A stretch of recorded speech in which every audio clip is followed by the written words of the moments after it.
Time for this nation to take a clearly leading role in space achievement, which in many ways may hold the key to our future on Earth.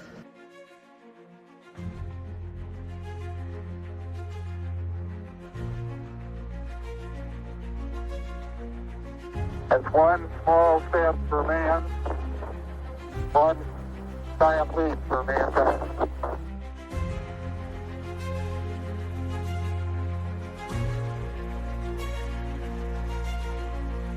Today is a day for mourning and remembering. Nancy and I are pained to the core by the tragedy of the Shuttle Challenger. The following program may contain coarse language, adult themes, and bad attempts at humor. Listener discretion is advised.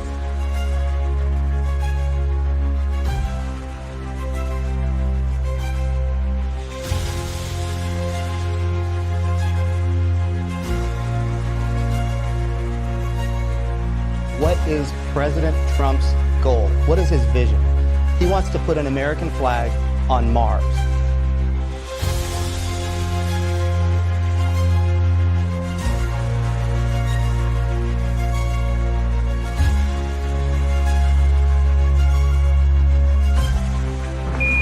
Houston, Tranquility Base here. The Eagle has landed. I am JEFF, a cosmic bard over on X, and this is the Lost Wanderer podcast for May 3rd, 2026. Produced live from Listening Post Studios and simulcast tonight on KLRN Radio, and hopefully the stream is going over on SHR Media as well. Tonight, we're coming to you from the ACS Serenade Observatory, orbiting high above the Earth. Where the lights of cities trace the continents below us, satellites drift silently along their long arcs, and beyond the thin blue edge of the atmosphere, the wider universe is waiting in the dark. We're going to begin tonight. Well, we're going to begin with the moon, but not the romanticized, beautiful moon, not the silver mood light hanging up over a lake. But let's go to the hard, direct moon, the dead one, the one covered, we don't think of it, but the one covered in glass sharp dust with no air, no mercy, and absolutely no concern for whether NASA's schedule looked good in PowerPoint. Artemis III was supposed to be the clean headline. Artemis II sends astronauts around the moon. Artemis III brings astronauts back down to the surface. First human footprints in lunar dust since Apollo 17 in December of 1972. Simple enough to say, historic enough to sell, beautiful enough to make the old Apollo ghost lean forward. Space flight, of course, tends to hate clean stories. NASA now describes Artemis III as more of a demonstration mission in low Earth orbit. Orion will launch atop of the Space Launch System, and the mission will test rendezvous and docking with one or both commercial landers from SpaceX and Blue Origin. And private spacecraft NASA needs before astronauts can return to the lunar surface. In other words, Artemis III may not be landing. It may just be a simple handshake before the landing. On paper, it does sound smaller. In reality, it may be the difference between a moon program that produces one glorious headline and a moon program that can actually keep going and going and going. Rendezvous and docking does not sound sexy. I mean, you can make it sound sexy, but it's a harder sell. Instead, it sounds like two managers trying to schedule a meeting in Outlook or in Teams. But in spaceflight, docking is where the romance gets serious. Two spacecraft have to find each other, approach each other, match motion, connect safely, and transfer systems or crew. Then, of course, separate again and leave everyone with a way of, way home. And much like my prom night, close enough is not a docking strategy. Close enough is how you create a debris field with better funding. Now, Apollo had a brutal clarity to it. Saturn V command module, lunar module, moon landing, liftoff, docking, home. Absolutely terrifying. But the architecture was actually sort of direct. Artemis is different. Artemis is not trying to repeat Apollo with, nicer screens and better coffee mugs. Artemis is trying to build a system that can keep going. And this is an important difference. Apollo was a bit of a sprint. Artemis is going to be the marathon that wants to become infrastructure. And infrastructure is where dreams go to meet plumbing. And if that's the case, NASA is not off to a good start. Now, the SLS rocket still has to launch Orion, the low Earth orbit one. So we'll see what happens. But recent reporting does have Artemis III being pushed back now toward late 2027, with the mission now, of course, focused on testing Orion's ability to rendezvous and dock with privately developed lunar landing systems. And yes, this delay stings, especially after Artemis II gave the program, it was a big emotional jolt. Even though most of us around my age or older were probably having heart attacks and panic attacks on launch, going, "Oh God, please just get in orbit." Orion, named Integrity, did carry the 4 astronauts around the moon in April 2026 and did return safely to Earth, making the first human lunar voyage since Apollo 17. And after splashdown, the capsule returned to Kennedy Space Center for the less glamorous but crucial work. Engineers basically tearing it apart, inspecting the heat shield, pulling data, and learning what the machine actually experienced. And it's frightening to think, but every spacecraft comes home with a ton of homework. Something the EP of the show is probably going to experience here in a handful of months. Now, a capsule can look heroic in the recovery photos and still have 1,000 little stories buried in its sensors, heat shield, avionics, plumbing, and, of course, its scorched skin. Engineers do not just ask, did it work? They ask, why did it work? How close did it get to not working? What margin did we really have? What did the spacecraft survive that we need to understand before we put another crew inside? And holy cow, what was that? This is, in truth, the adult version of exploration, not the little poster you find on the wall, not an animation on a website, not a speech with swelling music, though those can be fun. The real work happens when the capsule is back in the building, the panels come off, and the data starts telling truths that nobody can actually argue with. And now Artemis III sits in that same uncomfortable but necessary place. It may not deliver the photograph everyone wanted. It may not give us astronauts stepping down on the lunar surface while the world is collectively holding its breath. But if it proves Orion can connect with the lander systems, if it proves the choreography works, if it turns separate hardware programs into one operational moon machine, then it's not a downgrade. It's a foundational piece of work. And foundation work is boring right up until the building stands. Now, SpaceX and Blue Origin both have ambitious lunar lander plans, but ambitious is one of those words that sounds noble until engineers start making lists. Starship's lunar role depends on major capabilities, including orbital refueling. Blue Moon has its own testing path. Both systems must demonstrate that they can operate safely and reliably before NASA puts astronauts into the loop. Now, Space.com does note that the landers still need major uncrewed testing, including lunar touchdown and liftoff demonstrations. And that cryogenic fuel transfer at the required scale, well, that has not yet been demonstrated in space. And let's face it, guys, sometimes, liquid transfers do not always go as we plan. And cryogenic fuel is not patient. It boils, it shifts. It demands installation timing, thermal control, and respect. Fuel transfer and orbit is not a side quest. For this architecture, it is part of the main road back to the moon. Before anyone gets to make new boot prints or boot prints for those 5%ers out there, the machines have to prove they can feed each other in space without turning the whole mission plan into a very expensive shrug. There is, of course, a temptation to look at this and say, didn't we do this in the 60s? Why is it so hard now? And It's a fair question, but maybe in a wrong shape. Apollo, I believe, was one of the greatest achievements in human history, but it was built as a national sprint during the Cold War. Artemis is trying to operate in a slightly different world. Different politics, different contractors, different technology, different goals. Apollo went, landed, and came home. Let's not forget Artemis is supposed to go, learn, return, build capability, and keep going. A program that lands once, we can call it history. But a program that can land again and again and again, we should probably call that strategy. And I think this is why the Artemis III shift matters. Not because delays are surprising. Days in spaceflight are about as shocking as finding, coffee near a radio host or Long Island, if you're this one. But because the shape of the mission tells us where the real bottleneck actually ends up being.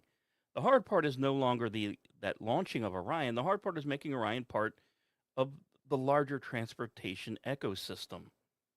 And yes, it is highly less glamorous than footprints. But I do think it could be more important for the future.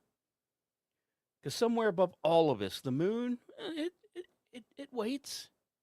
It does not care if the mission is called Artemis III, Artemis IV, or Please, Dear Lord, Let the Lander Be Ready mission. It has watched empires rise, oceans crossed, rockets fail, rockets fly, and 12 human beings walk across the surface before, we wandered away for over half a century. It will most likely still be there in 2027 and 2028 and 2029, and it will probably still be there if NASA has to sharpen the pencils once more. The question is not whether the moon is waiting. The question is whether we are building a program strong enough to meet it more than once, though we are starting to have a race again. So Artemis III may no longer be a clean return to the surface story. It may be something quieter, a test, a docking, a rehearsal, proof that Orion and the landers can get it on. That may not make the same poster, though I would love to work on that poster. It may not hit the same emotional button, but it may be the thing that makes that button honest.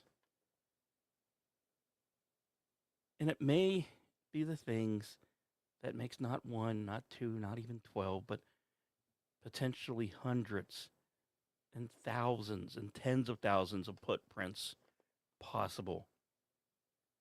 We cannot ignore that.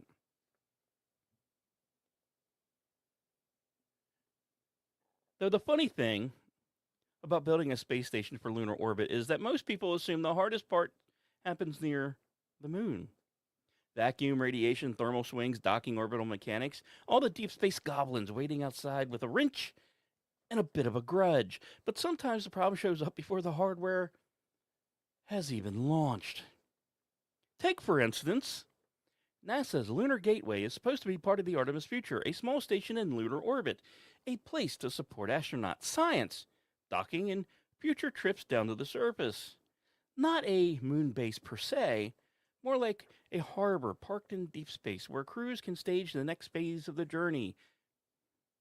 But, according to Ars Technica, 2 of the Gateway's primary pressurized modules have corrosion issues. And if you are building the future outpost around the moon, the main pieces are corroding, sir, is not the phrase you want to hear over morning tea. The modules in question are HALO, the Habitation and Logistics Outpost, and Lunar IHAB, the International Habitation Module. In plain English, these are not decorative panels. They are part of a living and breathing workspace. They are pieces of the house. Corrosion does not automatically mean disaster, but space hardware gets inspected, repaired, tested, inspected again, retested, and argued over by people whose entire career is making sure metal behaves itself. The issue is what kind of corrosion, where the corrosion is, how deep does it go, and how it affects the structural margins, and how much time it steals from a program already basically juggling rockets, landers, spacesuits, docking systems, refueling budgets, and most importantly, politics. Because it is a chain, not just one machine that makes it all work. The Space Launch System has to work. It just simply does. Commercial landers have to work. Gateway has to work. Every link is an important link that matters, and a problem found in one module will ripple into schedule, cost, confidence, and mission planning. And there is something borderline rude about the timing. We talk about space as a hostile environment, but let's not forget Earth is not exactly a gentle little baby. Humidity, storage, manufacturing, transportation, integration delays, all of this matters. Yes, the moon may be harsh, but apparently the warehouse where things are stored still can throw a right hook here and there. Now, there is a bit of a silver lining, is that this is exactly where and when you want to find the problems, here on terra firma, under fluorescent lights with engineers nearby and tools within reach. Finding corrosion before launch is embarrassing. Find it in lunar orbit is the beginning of a very expensive horror movie. So Gateway has homework now. We have materials, we have to inspect again, repairs, some margins, more paperwork, more testing, and probably 1 or 1,000 more meetings where everyone looks like they aged 9 years before lunch. It is, unfortunately, what it is. Now, yes, the Moon program has had a busy month, if not longer, with things that can go wrong before anyone gets near the Moon department. We do have the Artemis III being reworked, Gateway with the problems, Orion is thankfully safely back on Earth being studied. But now we come to the biggest kerfuffle in all of this. Yes, money, money, money. We do have one defender, though. More than one, but one verbal defender, at least. Senator Ted Cruz is pushing back hard against proposed NASA budget cuts, warning that he does not want America to wake up one day, look at the moon, and realize China got there first. The proposal he is fighting includes a reported 23% cut to NASA's overall funding and nearly a 50% cut to agency's science division. Congress ultimately controls the budget, so this is not, final law, but it is very much the kind of fight that decides what space exploration becomes.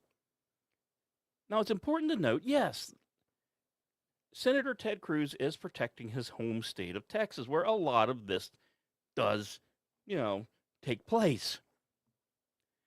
But that line about China is not just political theater.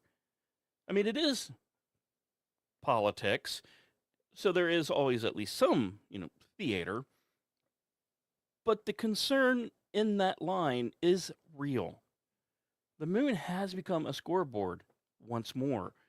Not the exact Apollo-era Cold War sense, but close enough that you can hear history clearing its throat in the background, going, guys, I'm over here. For China does have its own lunar ambitions, and its own space station, and its own robotic exploration successes, and a long-term plan that does not require American permission.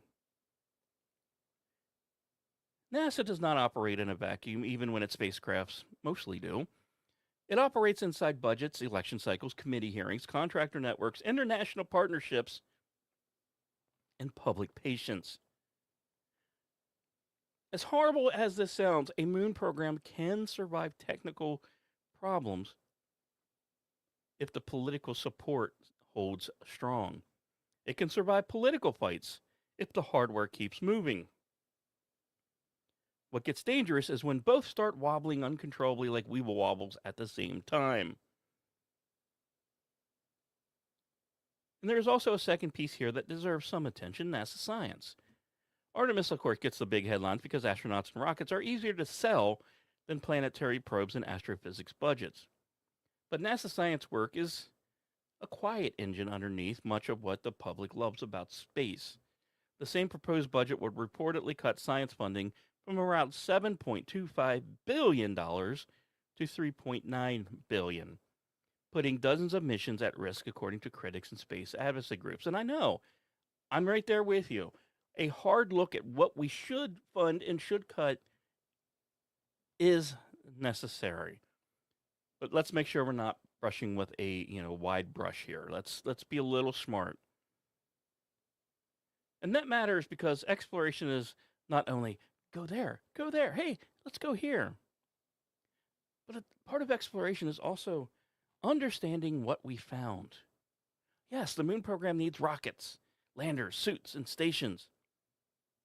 But the reason we care about going outward is tied to science. Geology, water ice, solar history, planetary formation, radiation biology, and the bigger story of where Earth fits into this universe. If we cut too deeply into science and NASA starts looking like more of a transportation agency with, a really cool logo. And this is where the Artemis story gets a little uncomfortable. Everyone does want that inspiring version. America wants to return to the moon. Astronauts walk in sunlight near the lunar South Pole. The next generation watches and decides science is not just homework with worse lighting. But the inspiring version requires stable funding, boring continuity, and enough adult supervision to stop every new budget cycle from trying to redesign the rocket while it's already on the pad. And yes, Cruz is advocating for stronger NASA funding, including support for Artemis systems, long-term lunar goals, and eventually Mars. Let's not forget Mars. And other lawmakers from both parties have also objected to the proposed cut, which, well, that tells you something important. Somehow space is creating strange alliances when the alternative is watching decades of capability get sanded down by short-term math. So it's important to remember that the moon program is not just fighting physics. Gravity is there, corrosion, schedules, transfers, lander, and of course the scariest incident of them all, the budget knife. And I know this can sound depressing, but it's also just par for course. Spaceflight has always been a negotiation between the impossible and the Appropriations Committee.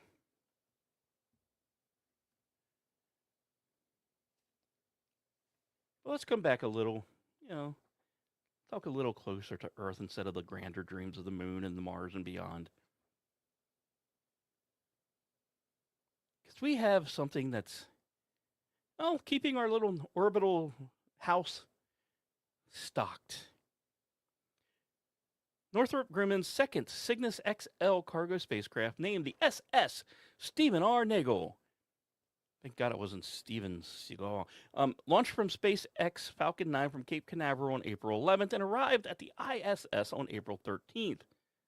With it, NASA says it carried more than 11,000 pounds of new science experiments, lab hardware, and crew supplies for Expedition 74.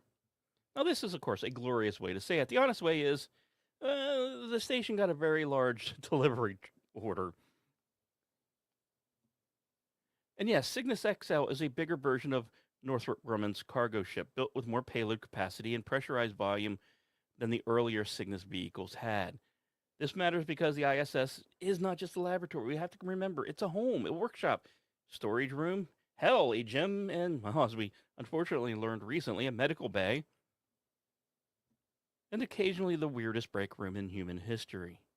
It needs continued research gear, replacement parts, experimental hardware, things such as tools and clothing, medical supplies, food, and all small things that keep orbital life from turning into the world's most expensive camping trip. Now, yes, the science cargo is impressive. NASA says this mission delivered over 2,300 pounds of research hardware and experiments. Some include blood stem cells, astronaut gut health, pharmaceutical protein research, and an upgrade for the Cold Atom Lab, which studies ultra-cold atoms for quantum physics research. That is big deal science with tiny things, which is also basically the universe's favorite joke. But it's the food list. The food list that we all love to hear. This is where... Thank you, Delaney, for making me pause with that comment. Anyway, But foodless is what we love on this show. And thankfully, Spaceflight Now has reported that the Cygnus XL carried shelf-stable items such as almond butter, coffee, tea, nutrition bars, and dark chocolate. It also carried fresh food, hummus, apples, blueberries, oranges, and baby carrots. Yes, coffee and tea are routine, nutrition bars are practical, almond butter is calories, dark chocolate is, well, civilization reminding you that it's not all bad. But let's remember, fresh food hits differently in orbit. Apples, blueberries, oranges, baby carrots, and hummus are not just crew supplies. They are texture, color, smell, and memory. An orange is not just an orange when you are sealed inside a spacecraft. It is citrus oil, peel, a bit of sunlight, and a reminder that somewhere below you, there's a 30% chance you can see a tree. Maybe some kitchens, some grocery stores, and people standing in produce sections pretending they know how to pick a good melon. And it's morale that is life supporting too.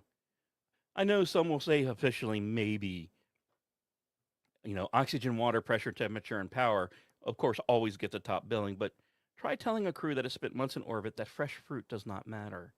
Try telling them coffee does not matter. Try telling them dark chocolate is not a medical necessity, and see how fast you get voted out of the airlock by a committee of highly trained and questionable professionals.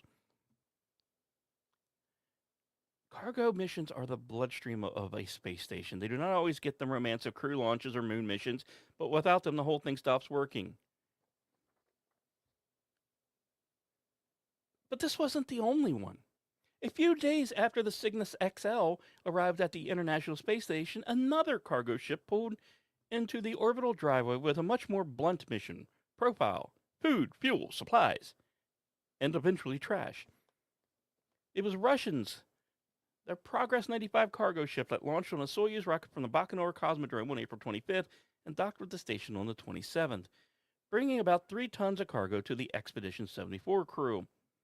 Now, it does not have the cheerfully grocery list poetry of fresh fruit, dark chocolate, or hummus. NASA, of course, also just says food, fuel, and supplies, which is very Russian space program energy as well, because, they probably listed it as, you will eat, the station will move, and eventually trash, burn. Now, this is not a criticism. It's kind of perfect. The ISS needs food, yes, but it also needs the propellant, especially with the Russian side, practical cargo, and vehicles that can help manage station operations. And we make fun of the Russians sometime, but you know what? It's Russia's Progress 95. They've been doing this a while. Been doing it for decades. It arrives, docks, unloads, gets packed with waste, and then departs to burn up in Earth's atmosphere. No, it's not flashy. It's not glamorous. But it is useful in a way spaceflight absolutely requires. And I know the ISS has a habit of making Earth politics look both unavoidable and slightly ridiculous at times. And it's amazing to think that while Russia and the U.S. may be politically tense on the ground, 250 miles or so up, the station still needs everybody's hardware to do the job. American cargo ships, Russian cargo ships, commercial capsules, government spacecraft, international crews, old systems, new systems. All of it is stitched together around a laboratory that keeps circling the planet, whether the speeches down here are cooperative or cranky as fuck.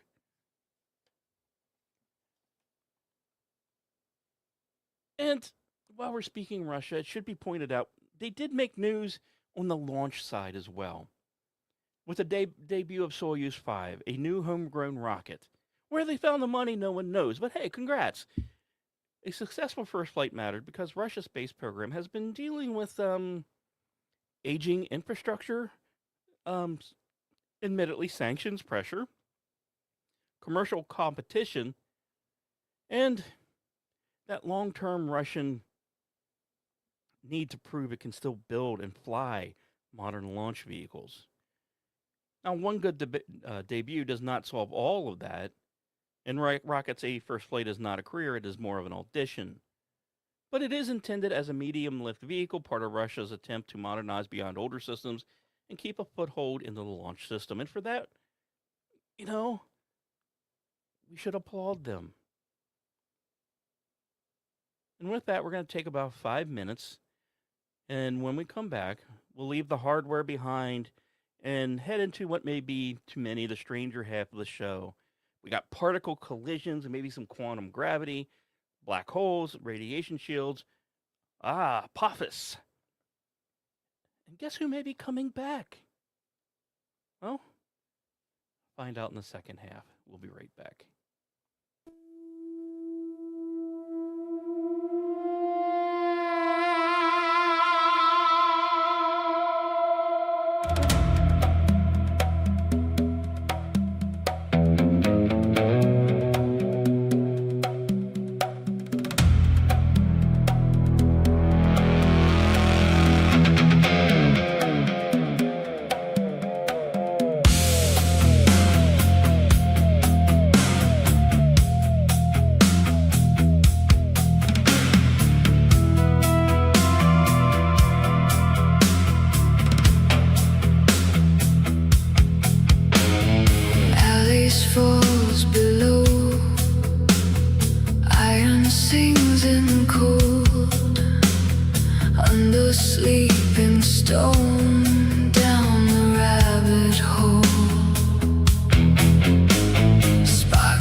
just the first thing sing.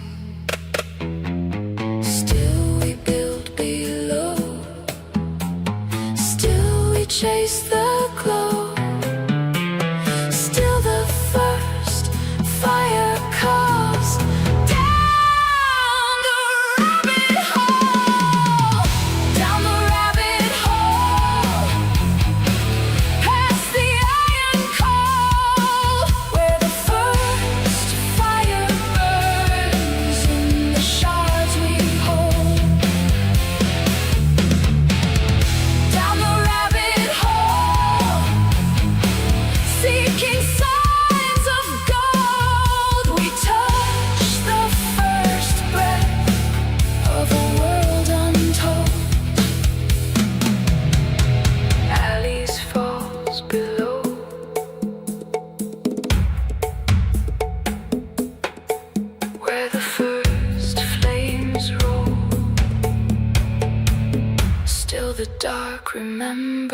down the rabbit hole.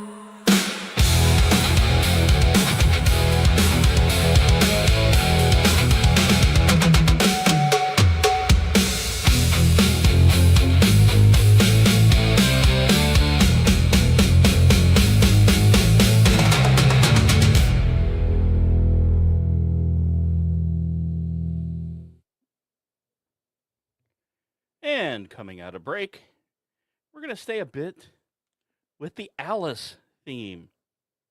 But for now, we're going to leave that really great song that anyway, that's self-serving. Sorry. We leave a song behind, and we're going to go down a bit of a different rabbit hole. Now, this one is buried under the French-Swiss border inside, yep, here we are, the Large Hadron Collider, where CERN's Alice experiment is trying to understand what the universe was like before atoms and, had any good manners to even bother to exist.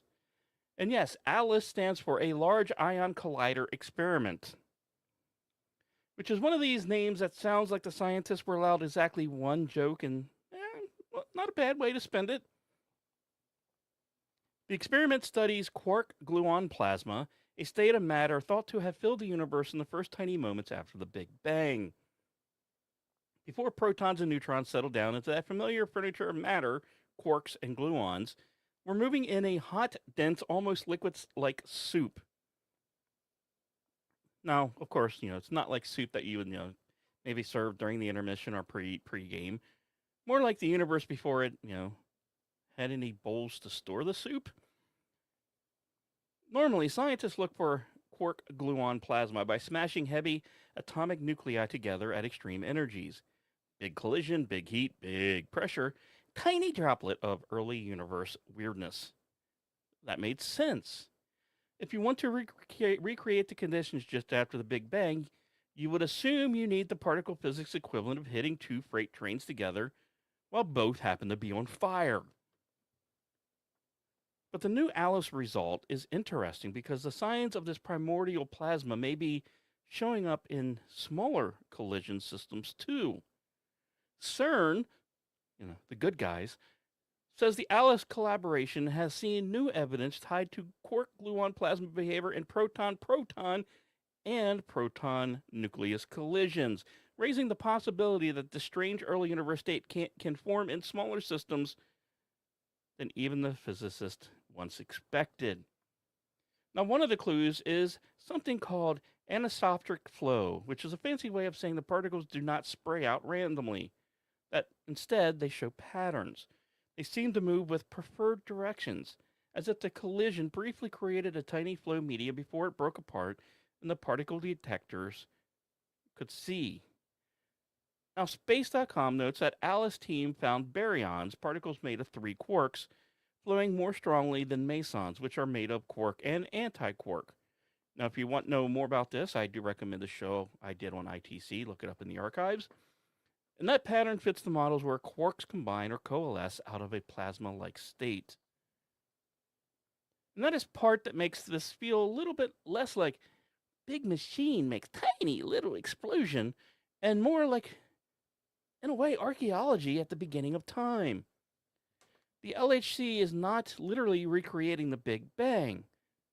That would be, rude, loud, and, really bad for everyone in the vicinity.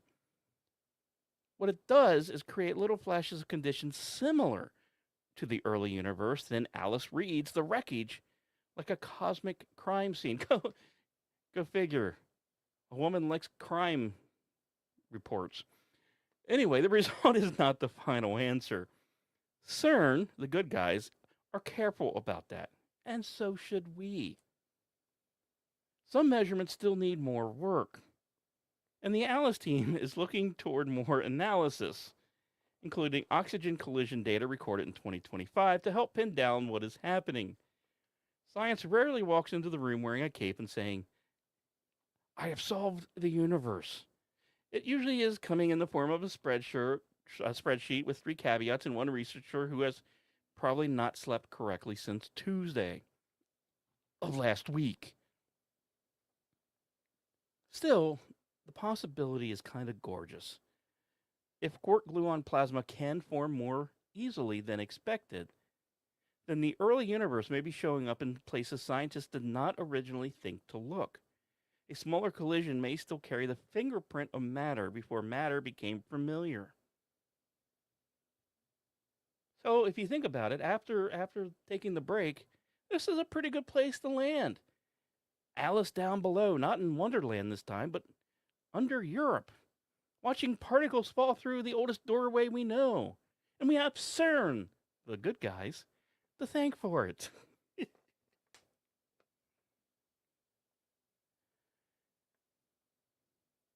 Now that said, the next question gets even stranger.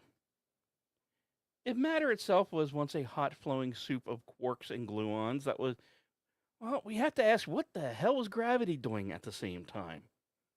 Not gravity the way we feel it now, holding tea in a mug and keeping sandwiches from floating toward the ceiling.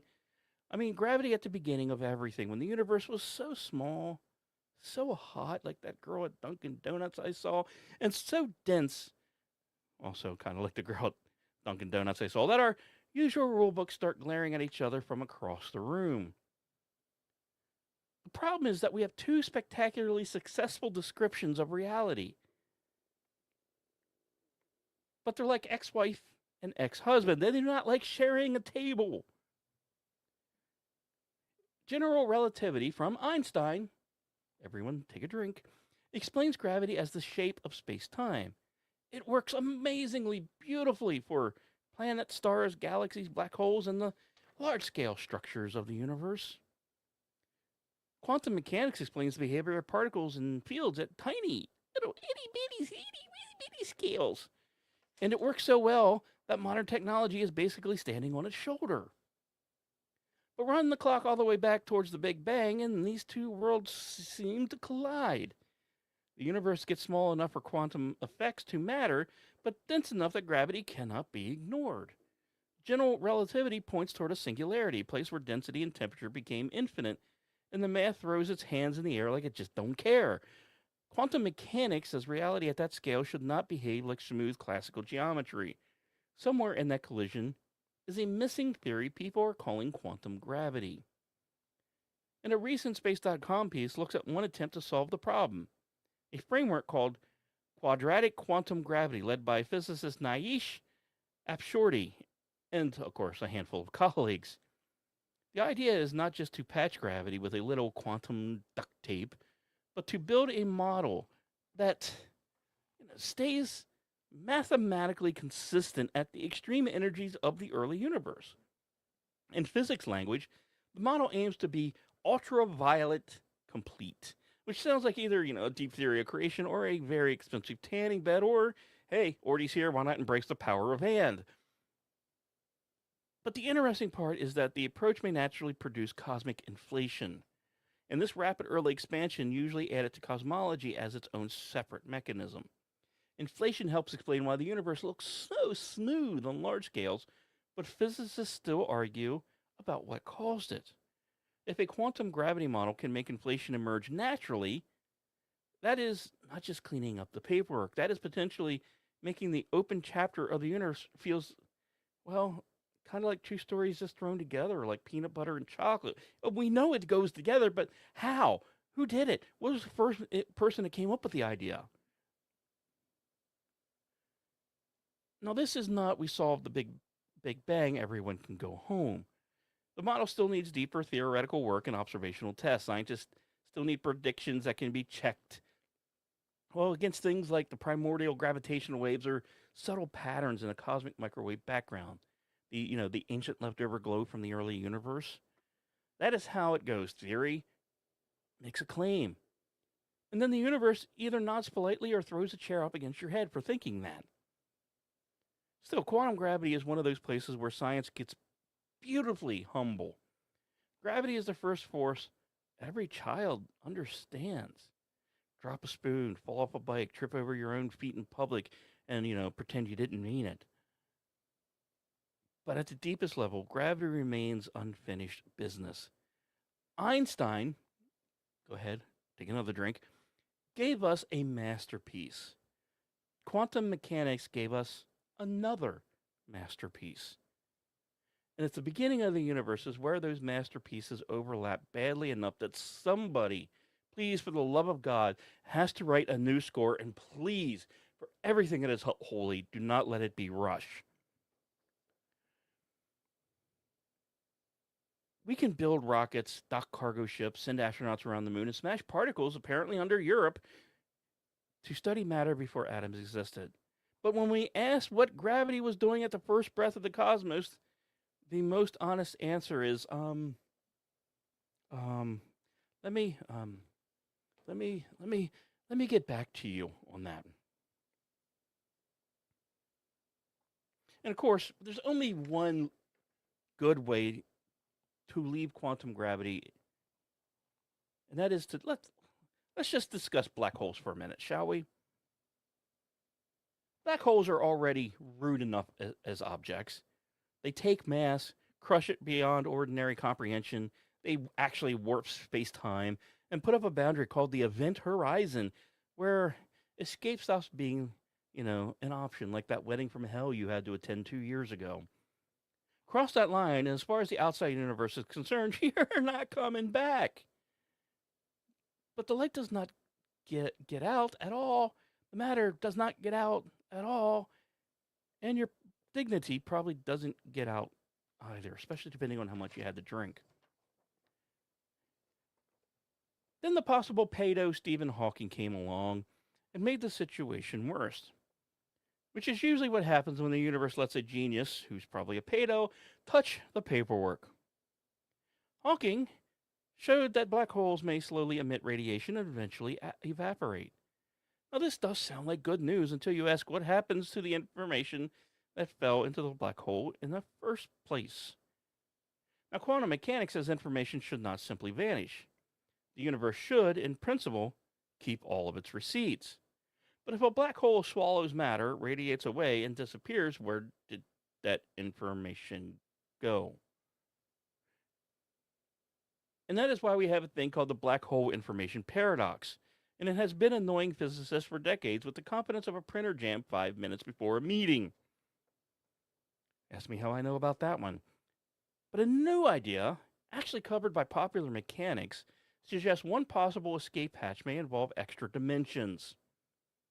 Research from the Slovak Academy of Sciences has proposed a model where our familiar universe, 3 dimensions of space and 1 of time, is joined by a third additional spatial dimension that are curled up too small for us to notice. Add them together and you get a 7-dimensional framework where space-time can do more than just curve. It can begin to twist.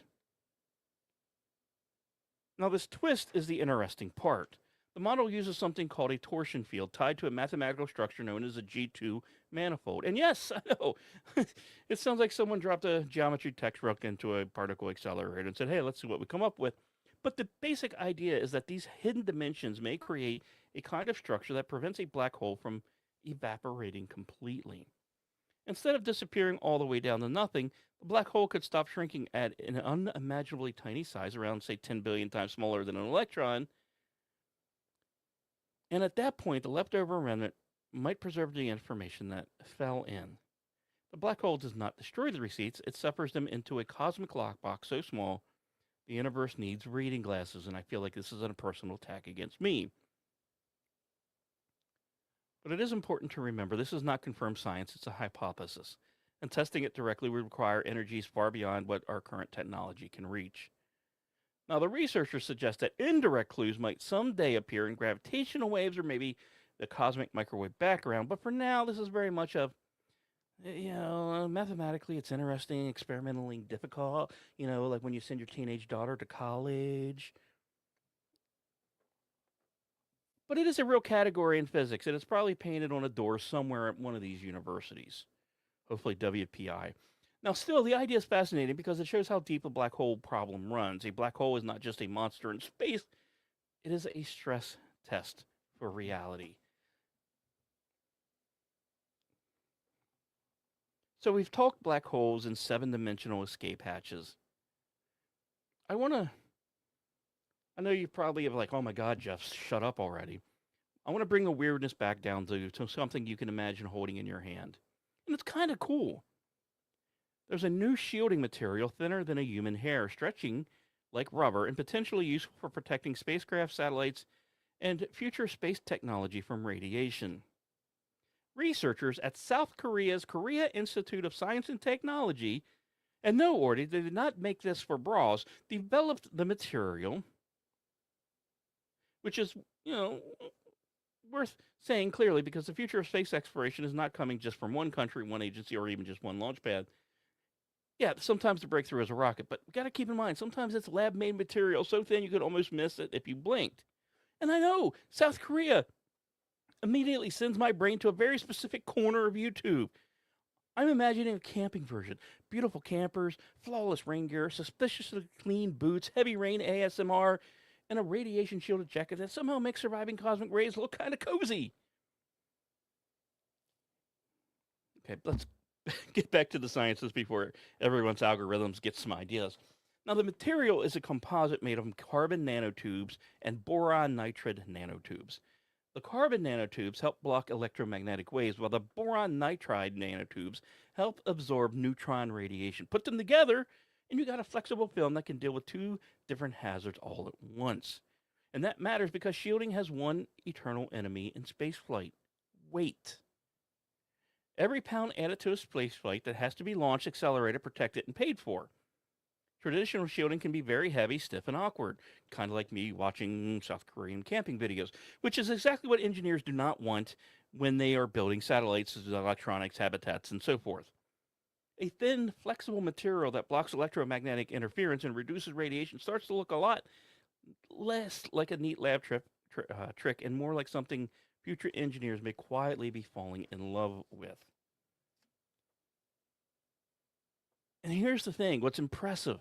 The material blocked 99.999% of electromagnetic waves and reduced neutron radiation by almost 72%, while still being thinner than a human hair.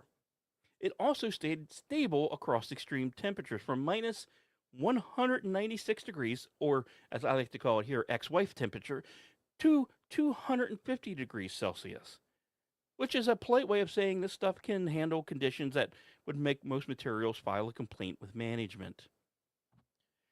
And the researchers have also found that shape matters because the material can be 3D printed. They can, they've tested the structures with like honeycomb patterns, and they've designed improving shielding performance compared with flat versions of the same thickness.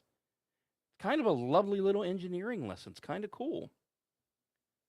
But before we go to the celestial report, we're going to close the science portion of the show with a science book of justice. Pluto Justice. During a Senate Appropriations Committee hearing on April 28th, Senator Jerry Moran of Kansas asked NASA Chief Jared Isaacman about Pluto. Now, okay, there is a Kansas connection that matters because Pluto was discovered in 1930 by Clyde Tombaugh, who grew up in Kansas and became one of the great names in planetary astronomy. So when Morgan brought up Pluto, this was not a casual, remember that little ice ball? This was a Kansan standing up for one of his own.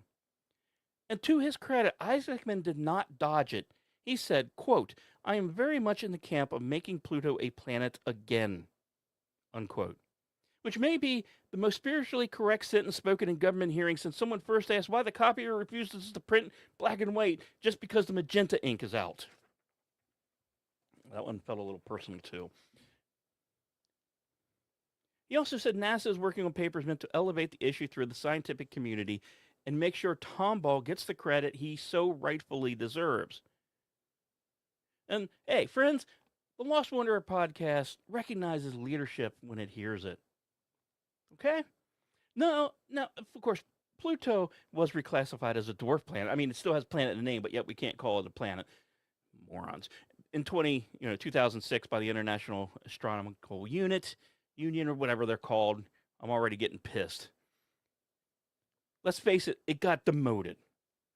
Some will say it got reclassified because they enjoy paperwork and hurting little children, allegedly. But thankfully, we do have New Horizons that arrived in 2015 that are starting to make the push back to rename Pluto being a planet. Because, look, Pluto is not boring. Pluto is not just leftover debris with a, very bad PR manager. Pluto is active, strange, layered, and beautiful. It has moons. It has seasons. It has a thin atmosphere that changes as it moves through its long orbit. It has geology that has surprised scientists. It has a heart on its surface because apparently the universe also thought that the motion was rude. Now, in a spirit of fairness, science does need categories. Categories do matter. They help us understand how objects form, how they move, and what families they belong to. Pluto is part of the Kuiper Belt story, and it is important. But here, inside Lost Wanderer podcast, we maintain a very clear institutional position. Pluto is a planet, and Neil deGrasse Tyson owes the solar system an apology fruit basket, preferably with 9 pieces of fruit.